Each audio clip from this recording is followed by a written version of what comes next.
Hello and welcome back to American Roots Academy.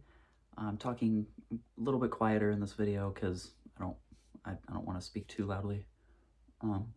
But earlier today, Erika Kirk, on behalf of Charlie Kirk, received the Presidential Medal of Freedom by President Donald Trump. I watched the whole thing. The speech was really good, absolutely beautiful, and one of the things that Erika mentioned were different quotes from Charlie, his journaling, note-taking, just different things that he would write, and he talked a lot about liberty and freedom. And today is Charlie Kirk's birthday, and is also the National Day of Remembrance for Charlie Kirk, and so I decided to make this video and do a little bit of a deep dive into freedom and liberty in honor of Charlie Kirk. So I have various different notes taken here, quotes from the speech, quotes from the Bible, different things, and I first want to start by talking about freedom versus liberty. These two terms are conflated a lot, and they largely mean the same thing and are used interchangeably, but there is a difference.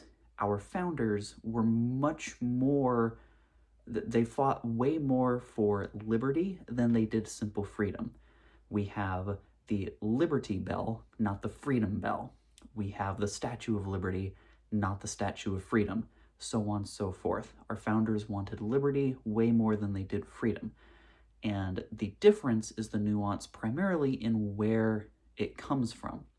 Freedom can be thought of more as like just permission being granted, which by necessity requires there to be some higher authority granting said permission, which means that that authority can also revoke that permission at will or whenever necessary.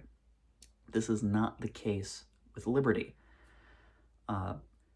because liberty is identified as a right that comes from God, listed only second to life in the Declaration of Independence, life, liberty, and the pursuit of happiness. Freedoms can be taken away, liberty cannot. If we live in America and the government decides to grant you freedoms, and then the government decides they don't like you anymore, or majority rule votes that they want your freedoms taken away, well then congratulations, your freedoms have been wiped out of existence. This is not the case with liberty. This cannot be done justly to liberty in the same way that it can be done with freedom. Now, the topic of liberty itself also becomes a bit more of an interesting discussion because liberty is a spectrum. It exists as a spectrum. And this idea of a spectrum and there being different types of liberty actually come from Noah Webster's 1828 dictionary, which is where I got a lot of this information from. So on the far end of the spectrum, on one side, we have 100% liberty, which is known as natural liberty. This is what we would consider free will. This is the ability for us to do anything and everything we want without any restraint by any sort of outside power, governing authority, or whatever. The only obvious exception being the laws of nature. I obviously can't jump and hover around and start flying because gravity is a thing that exists. All right, so that's on one side. Now, the problem with this is the Bible tells us that the human heart is deceitful and wicked above all else. Who can know it? So when naturally evil humans are left to their own devices, liberty, then that 100% leads to anarchy, and it leads to a state of society in which everyone does what is right in their own eyes, which the Bible resoundingly condemns. This is not what we want. So next on the spectrum is civil liberty, which is described as natural liberty abridged so far as is necessary for the safety and interest of society. This is where the idea of laws and government come into play. Now, we're going to put a pause on that and come back to it, because on the complete other end of the spectrum is what would be civil liberty, which is an abridgment to natural liberty, but more than what is necessary. And also, if it starts infringing on your personal rights, then on the far end, we get essentially no liberty, 0% liberty, which is tyranny and oppression. You've likely heard the famous quote before that resistance to tyranny is obedience to God. That idea is seen all throughout the Bible in the Old and New Testaments. There are people literally listed in the Hall of Fame of Faith, Hall of Faith in Hebrews chapter 11, who are noted specifically for their civil disobedience towards unjust laws and rulers and tyrants. So, on one side, we have 100% liberty, which doesn't work because of our fallen nature, and God doesn't want that. And then on the other side, we have tyranny, which God also doesn't want. And so we need to find a sweet, happy middle. And this is where this idea of civil liberty comes in that I mentioned earlier. Now, the way you achieve this is through the establishment of government, both self-government and civil government. And the Bible actually connects these two. In James chapter 1, verse 25, it says, "But one who looks intently at the perfect law, the law of liberty, and abides by it, not having become a forgetful hearer, but an effectual doer, this man will be blessed in what he does." So the Bible is making a connection. It is referring to the moral law, at bare minimum, and likely also civil law, those two things. It's referring to those as the law of liberty. There is an inseparable connection between the law and liberty. And this is what the Bible says is the role of government, is to punish evil and reward good. We can't have a bunch of evil running around everywhere because then we don't have freedom and liberty. For example, if evil is running rampant and I can't walk down the street without getting mugged, beaten, having my stuff stolen, or worse, killed, then I don't have that liberty because that's a violation of my rights. So this is where we need that law and government to come in. And this is what Erika mentioned, what Charlie said earlier today. You cannot have liberty without moral responsibility, and freedom divorced from faith eventually destroys itself. All right, you cannot have moral responsibility without faith. All right, and you can't have freedom without faith, and you can't have liberty without any of these things. All right, Charlie also said that liberty begins not in the halls of power, but in the man of a heart surrendered to God. This goes back to the idea of what I said earlier. The human heart is deceitful, and so the first step of good government is self-government. And I have a couple quotes here just from our founders.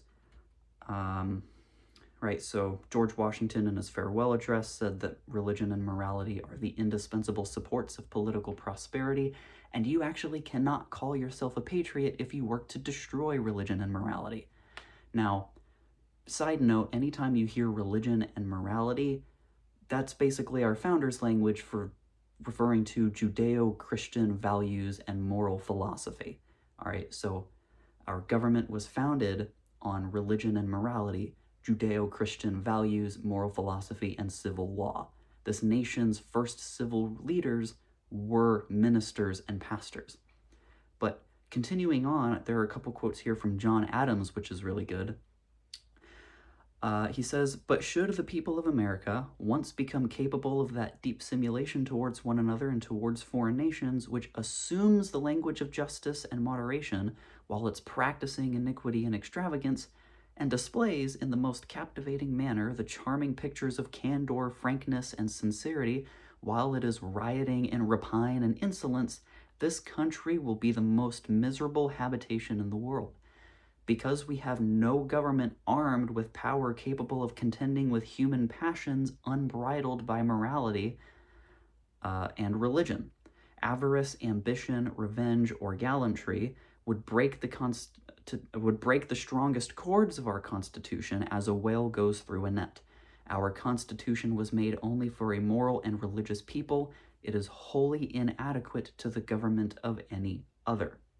So, in case you got lost in that, essentially what John Adams is saying is, if the people of this nation reject righteousness and embrace immorality, or to use more biblical language, if we wear an outer appearance of sheep's clothing, yet inside we're ravenous wolves, if we honor God merely with our lip service, but our hearts are far from him, then this nation is going to die because our government, our constitution, was not built for that kind of behavior. Right? Another quote from John Adams says that suppose a nation in some distant region should take the Bible for their only law book, and every member should regulate his conduct by the precepts there exhibited. What a utopia! What a paradise would this region be? Again, basically saying that our government was built for a people whose lives are reflected on the teachings and principles found in the Bible. And the moral teachings of the Bible are vastly superior to the moral teachings of any other person, system, anything ever in history. Right? So those are a little bit of the different spectrums of history. Now, some other things that Charlie Kirk mentioned is that liberty is not self-indulgence, but rather self-governance under God. Again, going back to what I mentioned earlier, the human heart is evil, so we need to have self-control and self-governance, restrain from doing evil. And additionally, Christian freedom is not license to sin, but rather freedom from the bondage to sin. All right, and there are several verses in the Bible that support this. In Galatians chapter 5, verse 1, it says, "It was for freedom that Christ set us free. Therefore keep standing firm and do not be subject again to a yoke of slavery." Later in the chapter, verses 13 through 14, it says, "You were called to freedom, brethren. Only do not turn your freedom into an opportunity for the flesh, but through love serve one another. For the whole law is fulfilled in one word, in the statement, you shall love your neighbor as yourself." And then in 1 Peter chapter 2, verse 16, it says, "Act as free men. Do not use your freedom as a covering for evil, but use it as bond servants of God." Again, liberty and freedom is not being able to do whatever you want. It's having the ability to do what you know is right. And this also gets into the rights of conscience and religious liberty and everything else. This is all really good. These are just quick thoughts and notes and quotes and different things that I feel like I wanted to talk about. Again, honoring Charlie Kirk, as this day is the National Day of Remembrance for him, and it's his birthday. And just finally, something else I want to mention. Another quote from Charlie Kirk from his journaling says that the next generation will decide if freedom endures. Now, I absolutely love this quote because it goes very well in hand with a quote by President Ronald Reagan, which reads the following: "Perhaps we have lived with this miracle too long to be properly appreciative. Freedom is a fragile thing and is never more than one generation away from extinction. It is not ours by inheritance. It must be fought for and defended constantly by each generation, for it comes only once to a people. Those who have known freedom and then lost it have never known it again." This is absolutely true. And again, what Charlie Kirk said, the next generation will determine if freedom endures. So there you have it. Those are just some quick thoughts and just a quick me touting out different things relating to freedom and liberty, which is what Charlie fought for. It was his life's work, was to promote the founding ideas of faith, family, and freedom. Those are just my thoughts. Let me know what you guys think in the comments below. Please consider liking and subscribing. And happy birthday, Charlie Kirk. You will be missed. I will see you all in the next video or whenever I do.